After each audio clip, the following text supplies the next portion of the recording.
रामीन तैयार हो गई ना बेटा? ये कहाँ तैयार हो रही थी? इसे तो मैंने तैयार किया है। अच्छी लग रही है ना? हाँ अच्छी लग रही है। अब तुम भी जाकर तैयार हो जाओ, मेहमान आने वाले।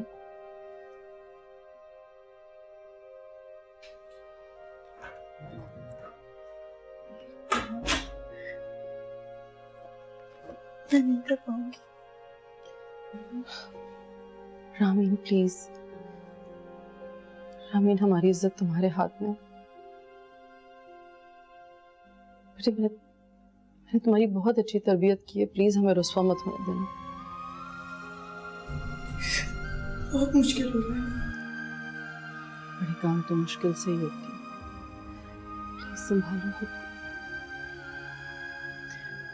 सिर्फ एक बात, मुझे पता है मेरी बेटी बहुत समझदार है। वो लोग आ गए। तुम्हारे डैडी ने रिसीव किया, मगर प्लीज तुम खुद को संभालो, खुद को फ्रेश रखने की कोशिश करो।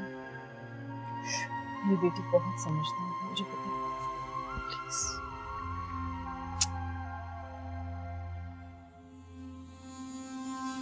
कैसी लग रही है रामी?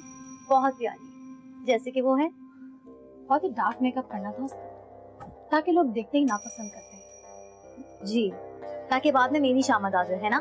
अरे हाँ, अच्छा क्या जो गड़बड़ नहीं की। मामा वैसे आपने इतनी टेंशन मत लो। जिस दिन तुम्हारा रिश्ता तय होगा ना, मेरी टेंशन उस दिन दूर हो जाएगी। आप मेरी फिक्र तो मत करें। कैसे फिक्र नहीं करो? क्या इस घर में सिर्फ रामी ही लड़की है, तुम नहीं हो? ऐसे मौके पे तो शरिया रिमा तो सिर्फ अपनी ही औलादें नजर आती है। ऑब्वियसली मामा, वो उनकी औलाद है। वो जैसे अपनी औलाद के बारे में सोचते हैं, वैसे हमारे बारे में थोड़ी ना सोचेंगे। तुम तैयार होगी? हाँ हो गई। परफ्यूम भी लगा लो, खुशबू का अपना ही एहसास होता है। मामा परफ्यूम लगा चुके हैं, काफी। ठीक है, मेरे साथ ही चलोगी तुम। वैसे मामा आपको और नहीं लगा मेरा वहाँ क्या काम है? बिल्कुल नहीं लग रहा।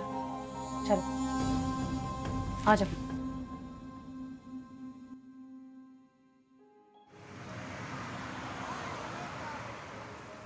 अरे भाई, काफी दिनों से हम अपने बेटे के लिए लड़की तलाश कर रहे थे। हमने तो कभी ये सोचा ही नहीं था कि दोस्ती इस तरह से रिश्तेदारी में बदल जाएगी। हाँ, ये तो नसीबों के खेल होते हैं। जी बिल्कुल ऐसे ही है। रिश्तेदारी और ताल्लुकात तो ऐसे ही बनते हैं, पहले जान पहचान, फिर दोस्ती और फिर रिश्तेदारी। अच्छा, ये बातें तो होती रहेंगी, पहले हमारी बेटी को तो बुलाइए, हम भी तो देखें कितनी प्यारी कितनी हसीन है, जिसे मेरे बेटे ने एक झलक देखते ही शादी के लिए पसंद कर लिया। जी मैं रामीन को लेकर आती हूँ। राजदी आप कुछ लेना, तकल्लुफ नहीं है कोई, प्लीज। देखा, हमारा दोस्त चाय पिलाकर हमें फारिग करना चाहता है। अरे नहीं नहीं भाभी, ऐसी कोई बात नहीं है, ऐसी कोई बात नहीं। अस्सलाम वालेकुम। अरे वालेकुम अस्सलाम। इधर आओ बेटा, बैठो मेरे पास। माशाल्लाह बहुत प्यारी है।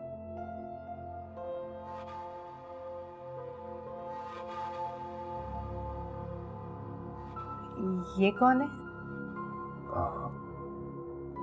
ये हमारी रामीन है।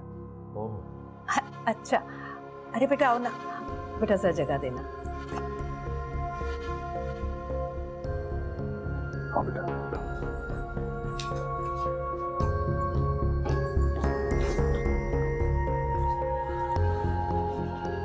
अच्छा, तो वो कौन थी? वो जुनैरा थी, मेरे दोस्त जिब्रान की बेटी, और ये नूर है जिब्रान की वाइफ।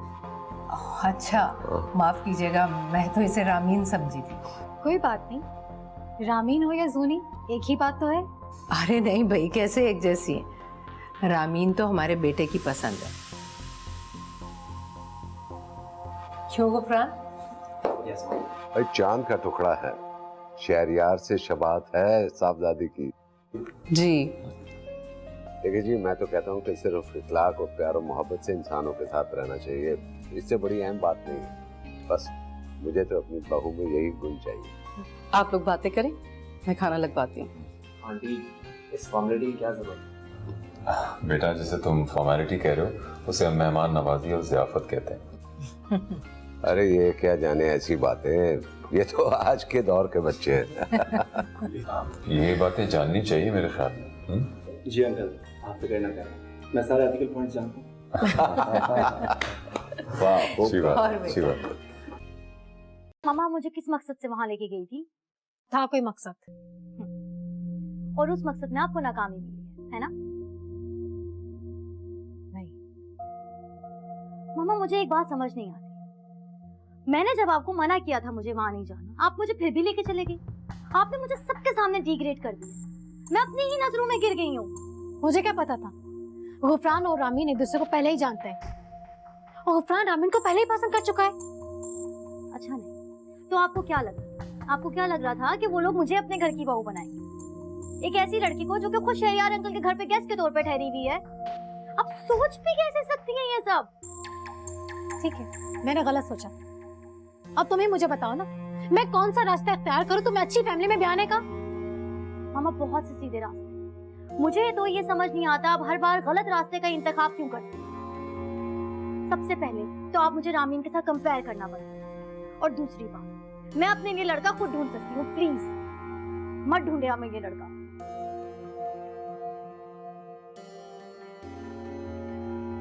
एक बात कहूं तुमसे?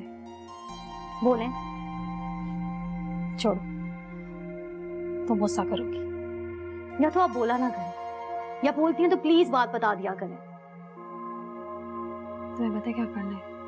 तुमने साहिर को कम करना है, समझी? और से सुनो मेरी बात, अकल में आई कोई बात? आपको क्या लग रहा है साहिर वाकई में मुझसे शादी कर लेगा? इतना आसान है ये सब?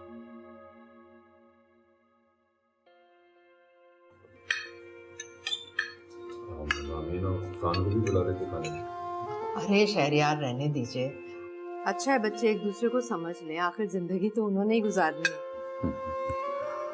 तो फिर कैसी लगी आपको हमारी बेटी? आपकी बेटी वो तो हमें इतनी पसंद आई है कि मैंने तो सोच लिया भाई चट मंगनी और पट ब्याह।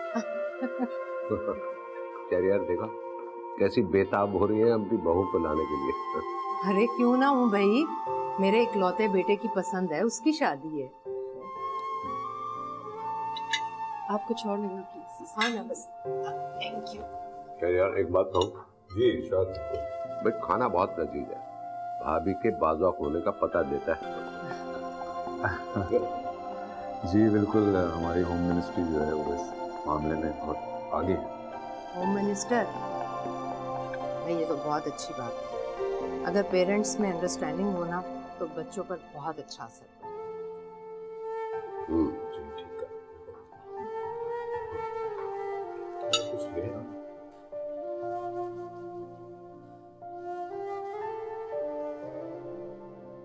मॉम काफी दिनों से कह रही थी कि मुझे शादी कर लेनी चाहिए, बट मैं भी क्या करूं, मुझे कोई लड़की पसंद ही नहीं आ रही थी। फिर मेरा इंतखाब क्यों किया? ये कैसा सवाल है? किसी को पसंद ना पसंद करने का कोई जवाब नहीं होता, बस दिल की गवाही देना काफी होता है। मेरा दिल गवाही क्यों नहीं दे रहा फिर? क्या मतलब? नहीं, मेरा मतलब है कि आपकी और क्या मसरूफियात हैं? कुछ खास नहीं, अमेरिका से बिजनेस एडमिनिस्ट्रेशन की डिग्री डैड ने इसलिए दिलवाई है ताकि मैं उनके बिजनेस में 4 चांद लगा दूं। आप लोगों का ताल्लुक लखनऊ से? क्यों? नहीं, वो आपके बोलने का स्टाइल थोड़ा लखनवी है।